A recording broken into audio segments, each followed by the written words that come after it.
लड्डू जेठनी लेली चोराई जी। अरे साले डूमे एक लड्डू बुआ लेली चोराई जी। अरे सौ लड्डू में एक लड्डू बुआ लेली चोराई जी। अरे पकड़ो हाथ छीनो लड्डू घर से बाहर कर दो जी। अरे पकड़ो हाथ छीनो लड्डू घर से बाहर कर दो जी। अरे घर से बाहर ना माने जंजीर से चाबी भर दो जी। अरे घर से बाहर ना माने जंजीर का चाबी भर दो जी।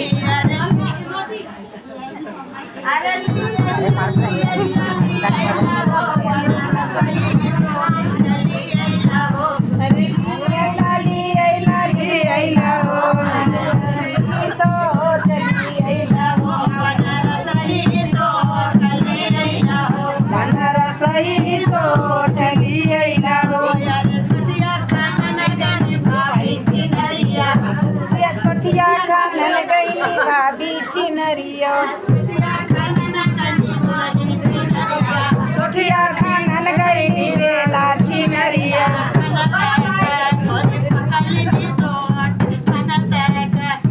पकड़ी सोट खाना तई गई। पकड़ी सोट खाना तई गई।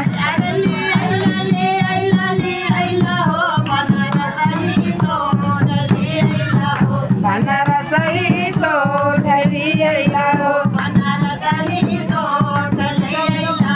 बनारसली सोट लिया हो। छोटिया खानन गई रीता छिनरिया। छोटिया खानन गई रीता छिनरिया। छोटिया खानन गई कविता छिनरिया।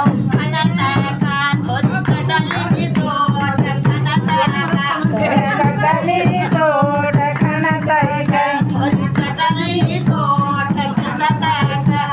चटली सोट पिसतई गई।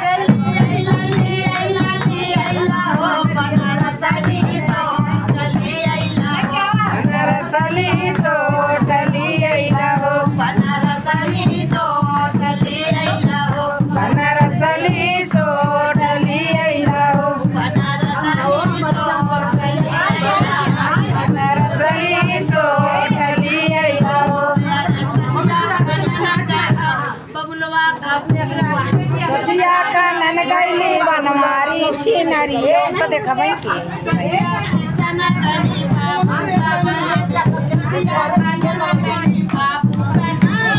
छोटिया खानन गईली बाबू कै मानी।